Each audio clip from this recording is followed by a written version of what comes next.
नमस्कार दोस्तों, स्वागत है आपका हमारे चैनल में। आज का हमारा विषय है राजस्थान के प्रमुख पुरातात्विक स्थल या प्राचीन सभ्यताएं। दोस्तों, सभ्यता किसको कहते हैं या फिर पुरातात्विक स्थल किसको कहते हैं? ऐसा स्थान जहां पर पहले मनुष्य के रहने के अवशेष हमें मिले हों। मान लीजिए कोई स्थान है जिसकी खुदाई की और वहां से हमें कुछ ऐसे अवशेष मिले हो जिससे पता चलता हो कि यहाँ पर पुरानी मानव बस्ती थी या फिर मनुष्य का यहाँ पर निवास था। वह स्थान पुरातात्विक स्थल या सभ्यता कहलाता है। और सभ्यताओं की एक खासियत है कि अधिकतर सभ्यताएं नदी के किनारे बसती हैं। इसके कई कारण हो सकते हैं। दोस्तों, जीवन यापन करने के लिए पानी एक महत्वपूर्ण साधन है, महत्वपूर्ण तत्व है, या यूं कहें कि सबसे महत्वपूर्ण तत्व पानी और हवा है। यदि कोई व्यक्ति शाकाहारी नहीं है तो वो मांस खाकर अपना जीवन यापन कर सकता है, कोई मांसाहारी नहीं है तो वो फल सब्जियां खाकर अपना जीवन यापन कर सकता है, लेकिन पानी का कोई विकल्प नहीं है। इसीलिए अधिकतर सभ्यताएं हम देखते हैं कि नदी के किनारे स्थित हुई हैं। और एक इसका प्रमाण यह भी है कि अधिकतर सभ्यताएं जल प्रलय से समाप्त हुई हैं, बाढ़ से समाप्त हुई हैं। इससे हम अंदाजा लगा सकते हैं कि अधिकतर सभ्यताएं नदी के किनारे स्थित हैं। दोस्तों, सभ्यताएं अगर हम कालखंड के हिसाब से देखें तो 4 कालखंडों के हिसाब से हम किसी भी सभ्यता के बारे में पढ़ते हैं तो इन 4 कालखंडों में से किसी एक कालखंड में मिलती है। पाषाण युगीन सभ्यता, ताम्र युगीन सभ्यता, कांस्य युगीन सभ्यता और लोह युगीन सभ्यता। पाषाण युगीन सभ्यता वो सभ्यता है जहां पर पत्थरों से निर्मित औजारों का, पत्थरों से निर्मित वस्तुओं का ज्यादा उपयोग होता था। दूसरी है ताम्र युगीन सभ्यता, जहां पर तांबे से बने उपकरणों का प्रयोग होता था। तीसरी है कांस्य युगीन सभ्यता, जहां पर कांस्य के औजारों का इस्तेमाल होता था। और चौथी है लोह युगीन सभ्यता, जहां पर लोहे से बने औजारों का इस्तेमाल होता था। लोह युगीन सभ्यता, यहां से आधुनिक सभ्यताओं की शुरुआत मानी जाती है। लोह युगीन सभ्यता से क्या?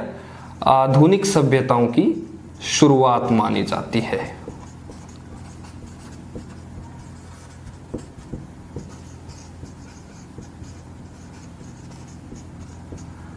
आधुनिक सभ्यताओं की शुरुआत मानी जाती है लोह युगीन सभ्यता से। राजस्थान में नौह भरत, जो कि भरतपुर में है, नौह सभ्यता जो है वो लोह युगीन सभ्यता है। पाषाण कालीन सभ्यता को आगे हम पुनः 3 भागों में बांट सकते हैं: पूर्व पाषाण कालीन, मध्य पाषाण कालीन, उत्तर पाषाण कालीन। यहां पर आपको एक चित्र जैसा कुछ दिख रहा होगा। पूर्व पाषाण कालीन सभ्यता, यहां तक आते आते मनुष्य ने आग की खोज कर ली थी। तो पूर्व पाषाण कालीन सभ्यता, जहां पर मनुष्य आग से परिचित हो चुका था, पूर्व पाषाण कालीन सभ्यता। दूसरी है मध्य पाषाण कालीन, यहां तक आते आते मनुष्य ने पशुपालन और खेती और पशुपालन, ये 2 चीजें मनुष्य ने सीख ली थी। और ये है उत्तर पाषाण कालीन, यहां तक आते आते पहिए से मनुष्य का परिचय हो गया था। यानी कि पाषाण युग तक आते आते मनुष्य ने खेती करना, पशुपालन करना या फिर गाड़ी जैसे पहिए का इस्तेमाल कर लिया था। तो हम ये अंदाजा लगा सकते हैं कि गाड़ी का भी इस्तेमाल हो गया था। इन चीजों का आविष्कार मनुष्य ने कर लिया था और उत्तर पाषाण कालीन से वास्तविक शुरुआत मानी जाती है सभ्यता की। दोस्तों, राजस्थान के पुरातात्विक स्थलों में सबसे पहले हम बात करते हैं कालीबंगा की। कालीबंगा 2 शब्दों से मिलकर बना है, काली बंगा। काली यानी कि काला, बंगा जिसको राजस्थानी में हम बंगड़ा भी बोलते हैं, जिसका मतलब होता है चूड़ियां। यानी कि कालीबंगा का शाब्दिक अर्थ है काले रंग की चूड़ियां। दोस्तों, जैसा कि हमने बताया कि लगभग हर सभ्यता या अधिकांश सभ्यताएं किसी न किसी नदी के किनारे स्थित थी, तो कालीबंगा सभ्यता भी नदी के किनारे स्थित है। घग्गर नदी, कालीबंगा सभ्यता हनुमानगढ़ जिले में स्थित है और घग्गर नदी के किनारे स्थित है। घग्गर नदी को हमने सरस्वती नदी भी कहते हैं, द्वेषवती नदी भी कहते हैं या नट नदी भी कहते हैं। इन 4 नामों से हम घग्गर नदी को जान सकते हैं: घग्गर नदी, सरस्वती नदी, नट नदी या द्वेषवती नदी। घग्गर के किनारे कालीबंगा सभ्यता स्थित है, हनुमानगढ़ जिले में है। और एक बात याद रखिए कि घग्गर अंतः प्रवाह की सबसे लंबी नदी है, इसके किनारे कालीबंगा सभ्यता स्थित है। कालीबंगा की खोज सबसे पहले एलपी टेसीटोरी ने की थी। एलपी टेसीटोरी इटली के निवासी थे। एलपी टेसीटोरी ने सबसे पहले कालीबंगा के बारे में बताया और इसकी पुष्टि करते हैं ओरेनस्टीन। एलपी टेसीटोरी ने सबसे पहले कालीबंगा के बारे में बताया, पुष्टि करी ओरेनस्टीन ने, लेकिन वास्तविक खोजकर्ता जिन्होंने कालीबंगा को वास्तव में खोजा या फिर एलपी टेसीटोरी ने इसके बारे में एक जानकारी दी कि भाई ये ऐसी एक सभ्यता है, लेकिन इसकी ढंग से खोज करी, वो थे एएन घोष, अमलानंद घोष। इन्होंने 1952 में कालीबंगा सभ्यता की खोज की और कालीबंगा के उत्खनन का कार्य 1961 से 1969 तक हुआ। दो लोगों के नेतृत्व में। कौन थे? बी लाल, ब्रजवासी लाल और बी के थापर, बाल कृष्ण थापर।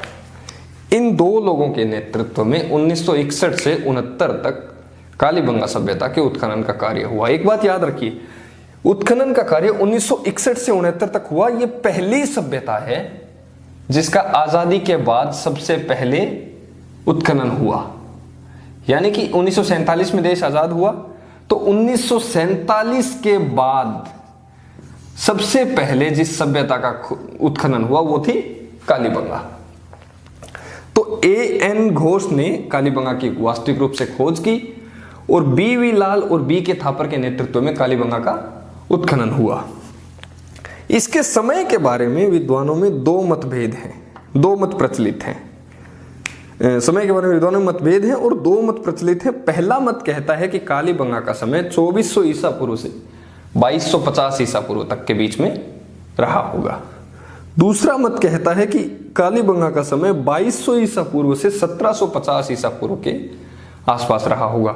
लेकिन जो बी के थापर है, जिन्होंने कालीबंगा के उत्खनन का कार्य किया था, इन्होंने कार्बन डेटिंग पद्धति से कालीबंगा का समय निकाला है 2300 ईसा पूर्व। यानी कि कालीबंगा के बारे में तीन मत प्रचलित हो गए। पहला 2400 ईसा पूर्व से 2250 ईसा पूर्व, दूसरा 2200 ईसा पूर्व से 1750 ईसा पूर्व, और तीसरा जो कि कार्बन डेटिंग पद्धति से निकाला है, रेडियो कार्बन तकनीक से निकाला है, वो है 2300 ईसा पूर्व। एक इतिहासकार हुए हैं डॉक्टर दशरथ शर्मा। उन्होंने कालीबंगा को सिंधु घाटी सभ्यता की तीसरी राजधानी कहा है। पहली दो राजधानी कौन है? हड़प्पा, दूसरी मोहनजोदड़ो और तीसरी कालीबंगा। ये तीन राजधानियां हैं जिसमें तीसरी राजधानी कालीबंगा है डॉक्टर दशरथ शर्मा के अनुसार। और एक इतिहासकार हुए हैं KUR कैनेडी। इन्होंने एक मत दिया है कि कालीबंगा सभ्यता का समापन या फिर कालीबंगा सभ्यता का विनाश किसी संक्रामक रोग के कारण हुआ था, किसी छूत के रोग के, किसी फैलने वाले रोग की वजह से हुआ था। लेकिन ये इनका अपना मत है, बाकी इतिहासकार इससे सहमत हो ऐसा बिल्कुल जरूरी नहीं है। ये कालीबंगा के बारे में कुछ बेसिक जानकारी है। कालीबंगा का उत्खनन कहाँ पे हुआ, उत्खनन से क्या क्या अवशेष मिले, ये हम अभी आगे अध्ययन करते हैं।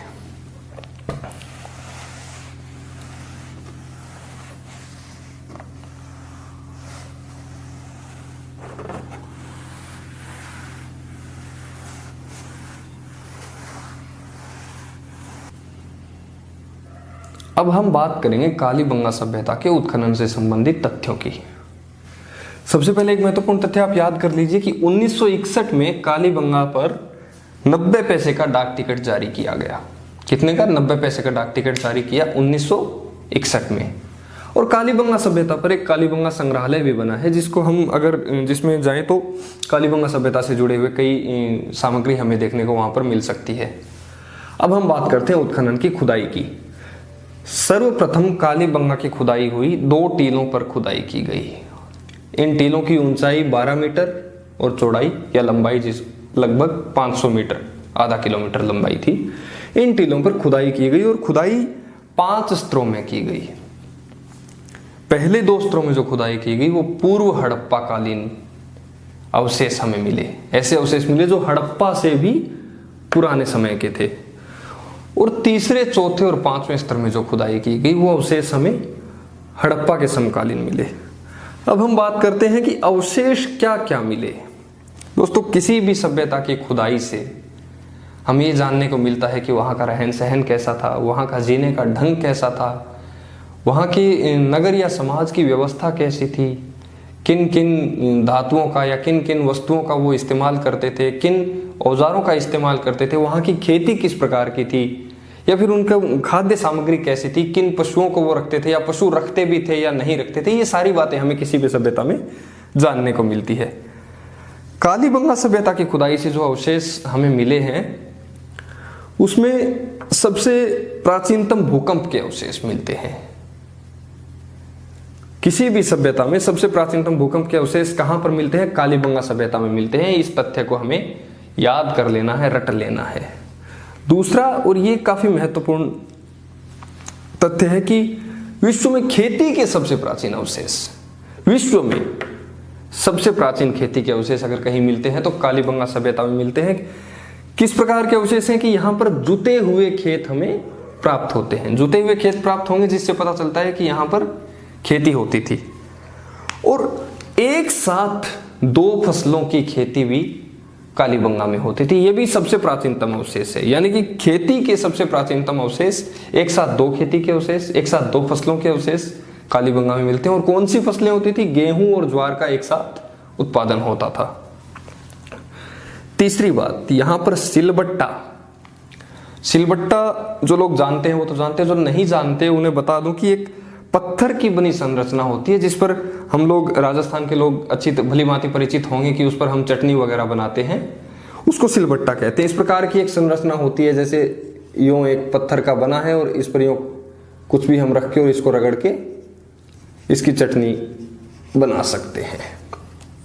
दूसरा, बाट, बाट जिससे वजन मापते थे, माप तोल करते हैं। आज भी हमने देखा 1 किलो का बाट, 2 किलो का बाट, आज से थोड़े समय पहले तक शेर में बाट चलते थे, 1 शेर का बाट, 2 शेर का बाट, ऐसे चलते थे। तो वो जो वजन तोलने के बाट थे वो यहां पर मिलते हैं। तीसरी चीज, आभूषण, आभूषण कालीबंगा सभ्यता में हमें मिलते हैं। और अग्निवेदिकाएं, इस तथ्य को याद रखना, अग्निवेदिकाएं, अग्निवेदिकाएं हवन कुंड जिसे कहते हैं, हवन कुंड की जैसी संरचना होती है उसे अग्निवेदिकाएं कहते हैं। तांबे के पशु, तांबे के पशु यानी तांबे से बनी हुई पशुओं की आकृति, आजकल जैसे हम देखते हैं बाजार में सजावट के लिए मिलती है, वैसी संरचनाएं इस वक्त हमें मिलती हैं जो कि तांबे से बनी है।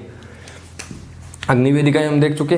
तंदूर और शमशान घाट, शमशान घाट अपने आप में इसमें एक महत्वपूर्ण तथ्य है, इसको हम आगे देखेंगे। शमशान घाट, 2-3 प्रकार के शमशान घाट मिलते हैं, उसके बारे में आगे विस्तार से पढ़ेंगे। अच्छा, पशुपालन इस वक्त तक होने लगा था और ऊंट, भेड़, बकरी आदि की जानकारी मिलती है, और कुत्ता इस समय प्रिय जानवर था। अब हम अगर बात करें इनके धार्मिक जीवन की, तो धार्मिक जीवन में अगर हम देखें तो एक बड़ा महत्वपूर्ण तथ्य यहां पर यह है कि यहां पर अग्निवेदिकाएं मिलती हैं, चबूतरे मिलते हैं। एक आयताकार चबूतरा है जिस पर 7 अग्निवेदिकाएं हैं, यानी कि 7 तरीके के 7 हवन कुंड बने हैं एक आयताकार चबूतरे पर। लेकिन एक महत्वपूर्ण या अनोखी बात यह है कि इस समय की किसी भी देवी देवता का चित्र या देवी देवता की मूर्ति हमें नहीं मिलती। एक सिक्का मिलता है जिस पर एक तरफ किसी महिला का चित्र है, जिसे हम कह सकते हैं कि वो हो सकता है किसी देवी का भी चित्र हो, दूसरी तरफ एक चीते का या बाघ का चित्र है। लेकिन एक भी ऐसी संरचना नहीं मिलती जहां पर हमें किसी देवता का या देवी का या इनका अवशेष मिले, जिससे कि हम समझ सकें कि किस देवता की पूजा करते थे। ऐसा कोई भी अवशेष नहीं मिलता। लेकिन सिक्के को देखकर हम इतना अंदाजा लगा सकते हैं कि यहाँ का समाज महिला प्रधान था, क्योंकि सिक्के पर एक तरफ महिला की आकृति है, दूसरी तरफ बाघ या चीते की आकृति है, किसी भी पुरुष की आकृति नहीं है। तो हम अंदाजा लगा सकते हैं कि यहाँ का समाज महिला प्रधान समाज था, और जो भी फैसले होते थे, घर का मुखिया होता था वो महिला होती थी। आज जैसा कि हम देखते हैं पुरुष सत्तात्मक समाज है, जो भी फैसले होते हैं या घर का मुखिया, जो भी फैसले लिए जाते हैं पुरुष के द्वारा लिए जाते हैं, घर का मुखिया पुरुष होता है। तो इस समय में घर की मुखिया महिला होती थी, और ये मातृ सत्तात्मक समाज था, महिला प्रधान समाज था। अब हम बात करते हैं यहाँ के मकानों के बनावट की, यहाँ की सड़कें कैसी थी, इनके बारे में बात करते हैं।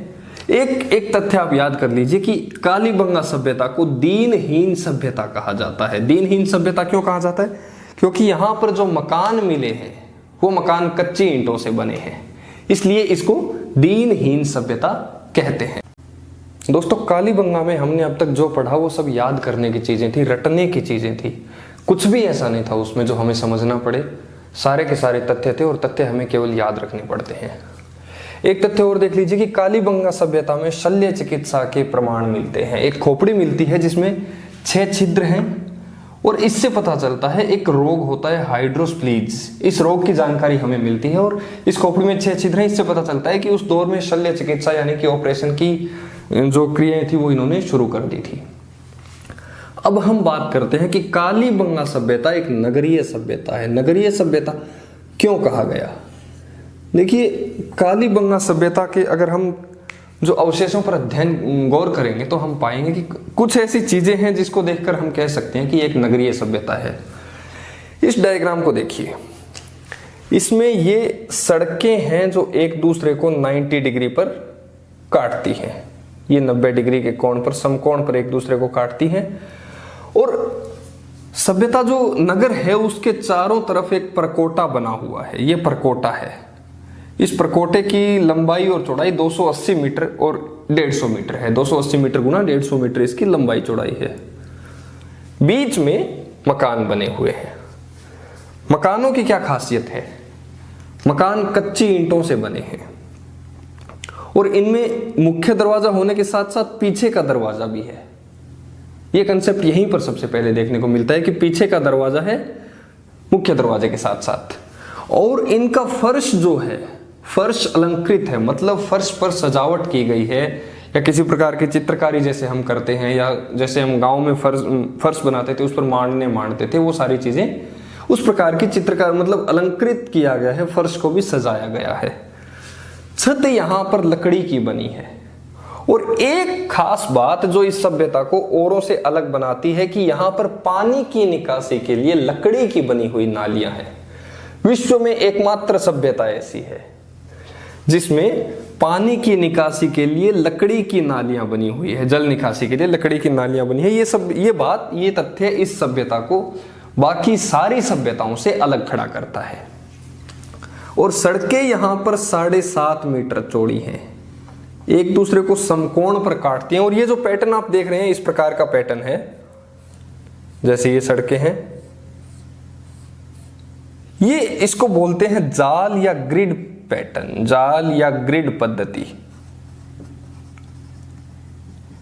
तो यानी कि कालीबंगा सभ्यता में जो सड़कें हैं वो जाल या ग्रिड पद्धति पर बनी है। इसको ऑक्सफोर्ड पद्धति भी बोल सकते हैं। ऑक्सफोर्ड पद्धति पर जाल या ग्रिड पद्धति पर सड़कें बनी हैं। मकान कच्ची ईंटों के बने, कच्ची ईंटों के मकान बने, इसलिए इसे दीनहीन सभ्यता कहते हैं। चूंकि ये पूरा ढांचा एक नगरीय ढांचा है इसलिए इसे नगरीय सभ्यता कहते हैं। सड़कें 7.5 मीटर चौड़ी हैं, एक दूसरे को समकोण पर काटती हैं।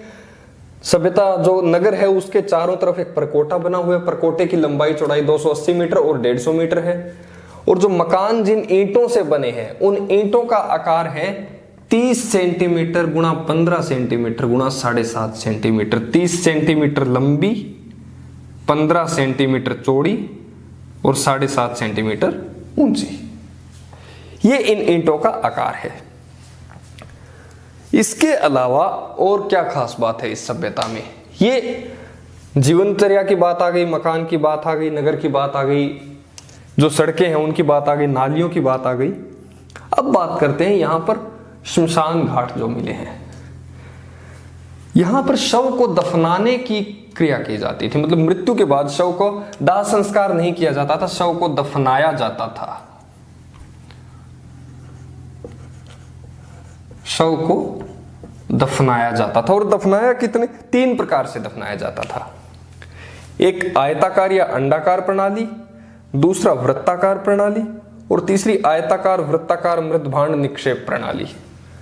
आयताकार या अंडाकार प्रणाली में क्या होता है कि एक खांचा बना दिया जाता है, या तो आयताकार खांचा है या अंडाकार खांचा है, और इसमें जो शव है उसको इस प्रकार से रखा जाता है कि उसका सिर उत्तर की तरफ हो, पैर दक्षिण की तरफ हो और चेहरा ऊपर की तरफ रखा जाता है और शव को सीधा इसके अंदर इस प्रकार से रख दिया जाता है। दूसरी प्रणाली वृत्ताकार प्रणाली। वृत्ताकार प्रणाली में क्या होता है? एक वृत्ताकार एक गड्ढा खोद लिया जाता है, गोल घेरे में एक खड्डा खोद लिया जाता है और उसमें शव को दफना दिया जाता है। लेकिन यहां पर शव को दफनाने से पहले क्या करते हैं कि शव की हड्डियां तोड़ देते हैं, उसको एक बोरे में भर देते हैं और उसको गोल मोल करके कैसे भी करके इसमें डाल दिया और शव को दफना दिया। तीसरी प्रणाली क्या है? आयताकार वृत्ताकार मृद भांड निक्षेप प्रणाली। इसमें क्या होता है कि शव को इसी तरह से जैसे आयताकार प्रणाली में दफनाया गया था, शव को सिर उत्तर की तरफ करते हैं, पैर दक्षिण की तरफ करते हैं, चेहरा ऊपर की तरफ रखते हैं, शव को इसमें रख देते हैं और इसके साथ में खाने की सामग्री रखी जाती है, आभूषण रखे जाते हैं, श्रृंगार की सामग्री रखी जाती है। यहां पर इस सभ्यता में ताम्र दर्पण हमें मिले हैं।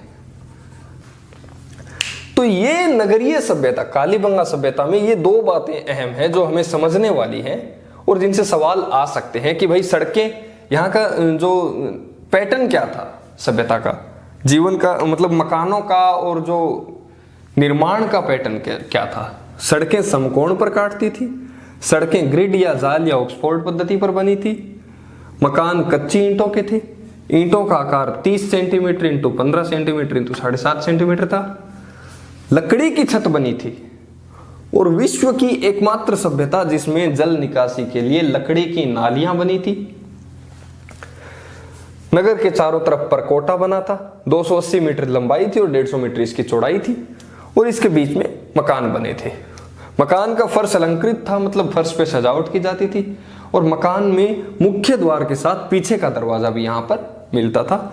शमशान 3 प्रकार के मिलते थे, आयताकार या अंडाकार शमशान जिसमें शव को उत्तर की तरफ सिर और दक्षिण की तरफ पैर करके और चेहरा ऊपर की तरफ करके दफना दिया जाता था। दूसरी वृत्ताकार प्रणाली थी जिसमें हड्डियां तोड़कर बोरे में भरकर शव को और इसमें दफना दिया जाता था। तीसरी आयताकार वृत्ताकार मृद भांड निक्षेप प्रणाली। इसमें क्या होता था कि भाई शव को इसी प्रकार आयताकार की तरह चेहरा ऊपर की तरफ करके, सिर उत्तर की तरफ और पैर दक्षिण की तरफ करके दफना दिया जाता था। साथ में खाने की सामग्री, आभूषण और श्रृंगार सामग्री रख दी जाती थी। ये सारी चीजें कालीबंगा सभ्यता के अंतर्गत हम पढ़ते हैं। कालीबंगा सभ्यता में इसके अलावा कोई महत्वपूर्ण तथ्य मुझे याद नहीं आ रहा और ये इतने तथ्य अपने आप में परिपूर्ण है, ये किसी भी प्रतियोगी परीक्षा के लिए आवश्यक है या पर्याप्त है। बाकी की सभ्यताओं के बारे में हम अगली क्लास में अध्ययन करेंगे। धन्यवाद।